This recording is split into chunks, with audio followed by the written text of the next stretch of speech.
It's been a while since I've worked on Epic Battles Waterloo, and I'm going to start back up again with one of the elite units of the British Army, the 95th Rifles. I have been focusing on the Battle of Quatre Bras, and this time I'm going to be leaning on the 5th Division, 8th Brigade, which had 1 battalion of 95th Rifles.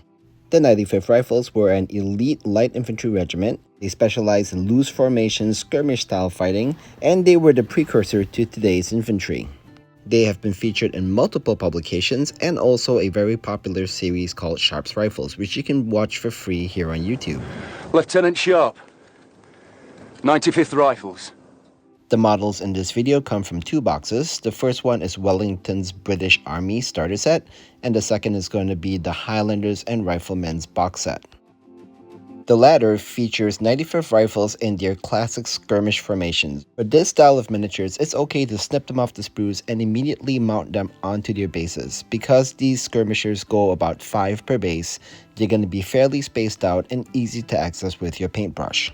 This kit comes with multiple leader models. You'll only need 1, so keep the other 2 for spare. For easier priming, I go ahead and mount all these 4 bases of skirmishing miniatures onto a paint stick or a shim stick like I'm showing here with some double-sided tape.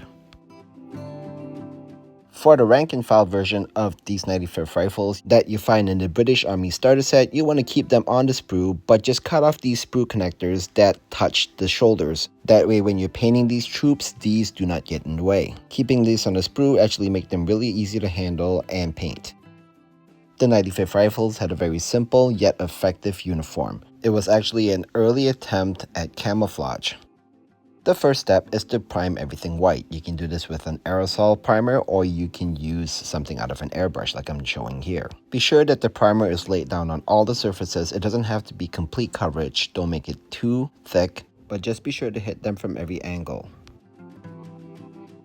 Next, I'm going to base coat everything in Angel's Green from Army Painter. I do this with a 50-50 mix of Flow Improver and that acrylic paint. You can also obviously do this with a brush, but if you have an airbrush, this really speeds up the process. I next switched to Barbarian Flesh from Army Painter. I applied this with a brush onto all the faces of the models. Having it on a sprue like this allows you to go down the line one after the other very quickly. I also apply this color onto all the hands. Be sure to do the front and the back of the models. On the back, you'll have to pinpoint where those hands are. They're only in a few locations, but if you locate them, go ahead and paint them. If you're working on the skirmishing version of these models, you will apply this paint to the same areas. At this point, you're probably wondering why I'm featuring both skirmishing as well as rank and file 95th Rifles. The 95th didn't always fight in rank and file, but in Waterloo, there were several instances where they did this, especially when they had to form square against cavalry attacks. So in this video, I'm featuring both styles of formations. Next, I switched to Uniform Gray from Army Painter. This is going to go on some of the pants. I randomize which troopers get this gray color. Historically, some of the 95th Rifles actually featured this gray pants, which the rest of the British Army wore. I sparingly put it only on a few models to give it variety. And as you're painting, you'll want to check front and back to make sure you're putting the gray on the right pants of the right models. I move on to Plate Mail Metal Acrylic Metallic Paint. Starting with this leader model, I'm going to be putting the silver on his sword. You'll be painting the scabbard as well as the sword silver. On the rank and file models, there are actually several that look like leaders. You only really need to paint one of them, and the one you pick, go ahead and paint the sword silver. The rank and file models also feature bayonets at the end of the rifles. You'll want to paint those silver as well. The next color is going to be leather brown acrylic paint from Army Painter. I'm going to be using this for the stocks of the rifles. On either the skirmishing models or the rank and file models, you'll want to paint basically almost the whole gun brown. You can put the silver on later, which I will show you in a later step. It just speeds up the process and you don't have to be too fine around where the barrel of the gun is. Just paint the whole thing brown for now. On the rank and file models, just be careful around the bayonets that you had painted silver earlier on. These bayonets were fairly large and out of the way, which is why I didn't mind painting them silver beforehand. Like I mentioned before, you only need 1 leader model, so if you come across another one that you want to hide in the formation, you can paint his sword brown. When you're painting the rank and file models, be sure to paint the back as well. There's a lot of exposed stock right at the very bottom over here. You want to go through them and make sure that you paint those. I also use this leather brown on some of the hairs of the troopers. I just randomly pick a few and paint their hair brown. I next use pure red to paint the sashes of the leader models, like right here on the skirmishing model, and then also when you go to the rank and file, there's that 1 leader model that you'll be painting his sash red as well. Note that there's 2 sides, front and back, so make sure you flip it around and do the back. To make it more interesting, I'm going to make the model right next to him, the captain. I'll paint his sash red also. Next, I use matte black acrylic paint for one of the more predominant colors for the 95th Rifles, black. I'm going to be putting this on all the hats. I make sure not to paint over the plumes. I want to keep those green. And when painting these hats, you want to make sure that you cover it from every angle. Make sure you turn it at least 4 different ways to make sure that every side of it is black. Regardless whether or not they're in skirmish formation or in line, the process is the same for all these steps.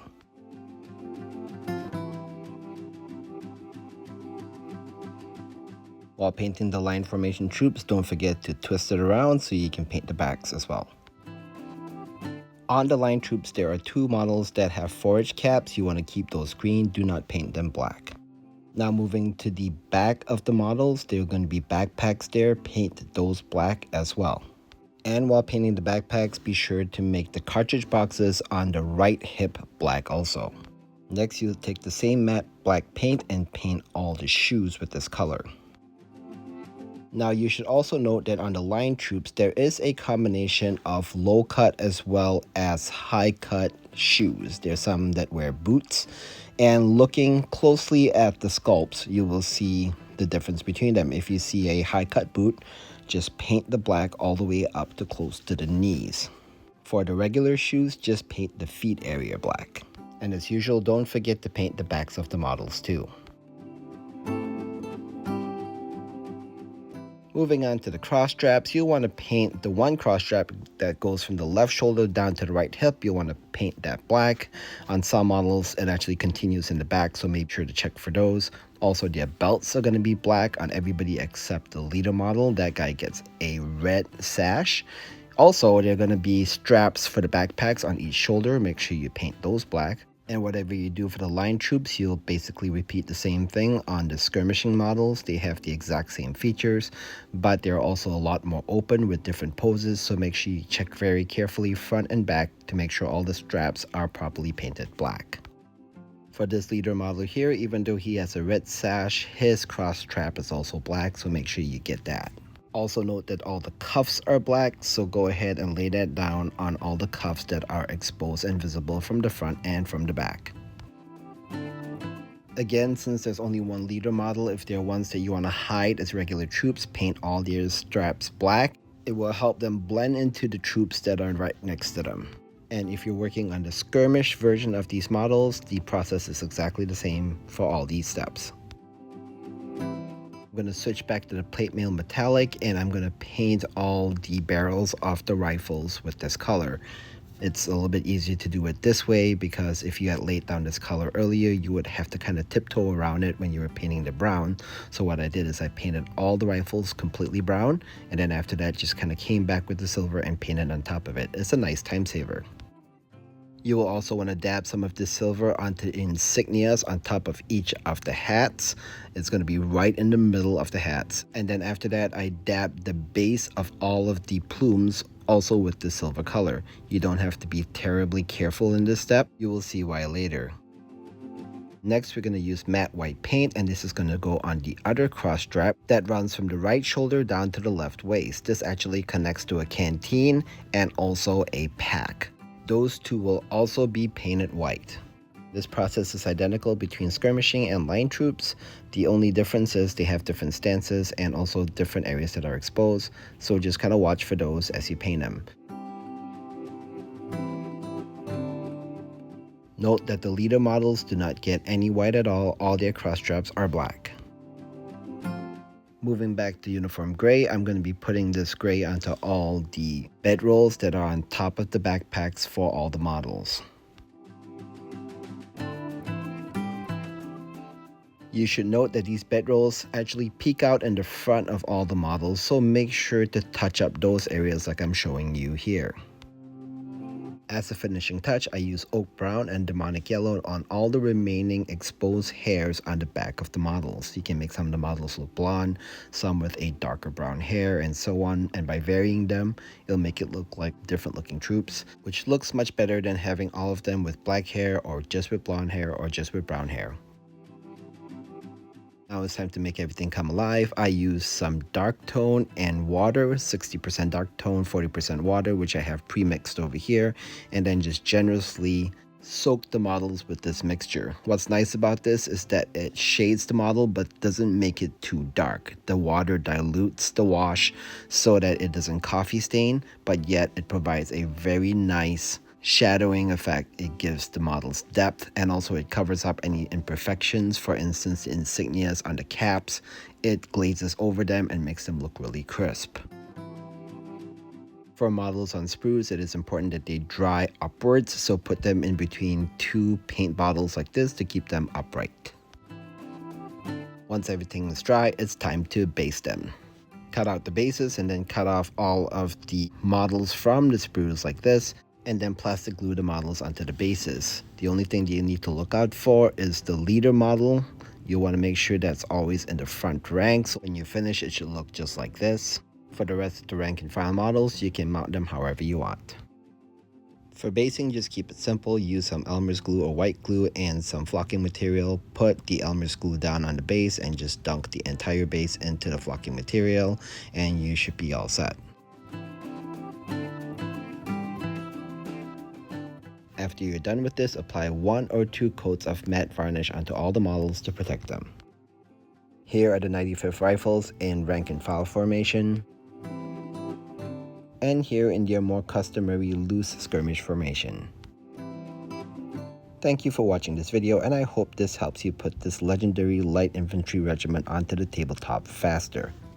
I have much more Napoleonic content coming up, so be sure to follow. Until then, happy hobbying.